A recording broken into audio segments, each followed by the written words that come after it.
टूटे हुए दिलों को मिलाकर तो देखिए, टूटे हुए दिलों को मिलाकर तो देखिए, इंसान के फासलों को घटाकर तो देखिए, इंसानियत का दर्द जगाकर तो देखिए, नफ़रत की आग दिल से बुझाकर तो देखिए। मित्रों, मैं नरेश कुमार अपने यूट्यूब चैनल बिहारी लाल से। मित्रों, आज मैं उत्तर बिहारी नहीं बल्कि बिहार के प्रसिद्ध हिंदी उर्दू भाषा के लोकप्रिय शायर डॉक्टर सिबगतुल्लाह हमीदी साहब, जो आप किसी परिचय के मुहताज नहीं हैं, और इन्होंने शायरी के क्षेत्र में जो मुकाम हासिल किया है वह काबिले तारीफ है। इनके संबंध में गोवा के पूर्व राज्यपाल डॉक्टर मृदुला सिन्हा ने भी कहा था कि डॉक्टर हमीदी की गज़लें समय के साथ संवाद करती है। उनका हंसमुख एवं निश्चल स्वभाव और सबों से प्रेम पूर्वक मिलने की अदा उनकी गज़लों की गवाही देती है।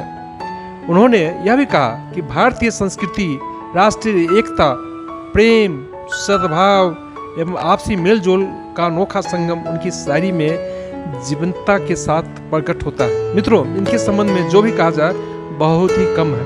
मैं अब ज़्यादा इसमें समय नहीं लेना चाहता हूँ और डॉक्टर सिबगतुल्लाह साहब से मिलवाता हूँ। तो इनसे मिलवाता हूँ डॉक्टर सिबगतुल्लाह हमीदी साहब से। मैं श्री नरेश जी का बहुत बहुत शुक्रगुजार हूँ कि इन्होंने आज हमें कुछ बोलने का मौका दिया, और इन्होंने मेरी किताब भी पढ़ी। इन्होंने शायद बहुत अच्छी लगी, तो आज हमसे कुछ बात करने यहाँ पर आ गए हैं। मैं इसके लिए इनका धन्यवाद देता हूँ। और जहाँ तक मेरी कविता और शायरी का सवाल है, ये बचपन से हमें मिली हुई है, और ये कह सकते हैं कि ख़ानदानी है। मेरे पिताजी भी बहुत बड़े शायर थे, डॉक्टर अंसारी साहब, और मेरे भैया भी बहुत बड़े शायर थे, डॉक्टर हमीदी साहब। और उन्हीं लोगों के सोबत में रहकर कुछ लिखने पढ़ने का मौका मिला, और इस तरह से बचपन से ही हमने कुछ लिखना पढ़ना शुरू किया। कुछ बातें हमेशा हमको खटकती रही हैं कि हम सब एक इंसान हैं, और एक ही ब्लड, एक ही खून हर जगह मौजूद है। तो जात पात का क्या मानी है। और जहाँ तक भाषा का सवाल है, तो उर्दू और हिंदी दोनों भाषा ही हिंदुस्तान की गर्व है, और यहीं की पैदाशुदा ज़बान है, ये कोई बाहर की ज़बान नहीं है। इसलिए दोनों को अलग किया ही नहीं जा सकता है। और इसको कहा जाए कि ये गंगा जमनी एक तहजीब, जिसको हम भारतीय संस्कृति भी कहते हैं, तो ये जुड़ी हुई चीज़ है जो किसी भी तरह से अलग नहीं किया जा सकता है। इसकी सुंदरता ही कुछ अलग है। अपनी तहजीब का प्यारा सा ये धन आज भी है। कुछ कविता के कुछ लाइन्स आपके सामने प्रस्तुत कर रहा हूँ।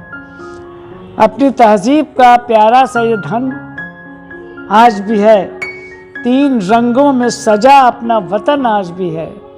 अहो न कमज़ोर मोहब्बत की कड़ी है लोगों, बस इसी वास्ते हम सबका मिलन आज भी है। बस इसी वास्ते हम सबका मिलन आज भी है। और दुश्मनों ने इसे बांटा है कई टुकड़ों में, यूँ तो कहने को हमारा ये चमन आज भी है। और कितनी प्यारी है ज़बान हिंदी और उर्दू से बुगत, बस इसी वास्ते हम सबका मिलन आज भी है। बस इसी वास्ते हम सबका मिलन आज भी है। अपनी तहजीब का प्यारा सा ये ठन आज भी है। और तो इन्होंने अभी हमसे कहा कि कुछ अपनी कविता सुनाइए, तो कुछ कविता के कुछ पंक्ति आपको हमने सुनाया। और मैं चाहता हूँ कि जैसे हमने कहा कि धर्म के नाम पर, तो मैंने लिखा कि होली के रंग में भी हो कुछ ईद की खुशबू। तो ये कहने का मतलब है कि ये दोनों को, होली के रंग और ईद की खुशबू का जो संगम है, इसको भारतीय संस्कृति में डाल देना चाहिए। और हम लोग क्यों न इस तरह के मज़हब को संयुक्त रूप से मनाएं। तो ये एक जो सुंदरता है अपने इस मुल्क की, वो तो दुनिया इसकी कायल है कि जो हिंदुस्तान के सुंदरता है, ये दुनिया में कहीं भी ऐसी सुंदरता मौजूद नहीं है। हजारों रंग के फूल एक जगह है, सब अपनी जगह पर खिल रहे हैं और उनकी खुशबू फैल रही है।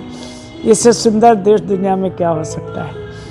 तो जाहिर सी बात है कि इसी तरह से सुंदर लोगों का दिल भी अगर एक हो जाए तो इसकी सुंदरता और कितनी बढ़ जाएगी। और हम लोगों को कोशिश करना चाहिए कि सब दिलों को एक साथ जोड़ दें, सबके दिल मिले रहें, हम लोगों का त्यौहार एक जैसा हो, सब मिल के खुशियाँ मनाएं, होली भी मनाएं, ईद भी मनाएं और दिल भी हम लोग का जुड़ा हो रहे। तो जाहिर सी बात है कि दुनिया के नज़र में जो बाहर के लोगों से पूछे हिंदुस्तान का क्या वैल्यू है, तो हिंदुस्तान का वैल्यू सिर्फ यहाँ के जो दिलों का जोड़ है, जो संगम है इतने जगह की तरह के लोगों का, और उसकी जो सुंदरता है, इसकी दुनिया में कोई मिसाल नहीं। तो मैं चाहता हूँ कि इसमें और मजबूती आए, मोहब्बत आपस में बढ़े, प्यार बढ़े और एक भारत हर लोगों को ये दिखे। मित्रों, टूटे हुए दिलों को मिलाकर तो देखिए, टूटे हुए दिलों को मिलाकर तो देखिए, इंसान के फासलों को घटाकर तो देखिए, इंसानियत के दर्द जगा कर तो देखिए, नफरत की आग दिल से बुझा कर तो देखिए, होली के रंग ईद की खुशबू के दरमियान आपस का अपना प्यार बढ़ा कर तो देखिए। मित्रों, यह पंक्ति है डॉक्टर सबकतुल्ला हमीदी साहब का। इन्होंने जो लिखी है वह दर्द की आवाज़ है। मित्रों, उम्मीद है यह वीडियो आपको पसंद आई होगी, तो इसे लाइक करना, शेयर करना, कमेंट करना नहीं भूलेंगे। और एक आग्रह है कि आप निश्चित तौर पर इसे सुने और अपना कमेंट निश्चित तौर पर दें, ताकि हमें भी लगे कि मैंने जो प्रस्तुत किया है कितना सही किया है और किस ढंग से किया है। जय हिंद, जय भारत।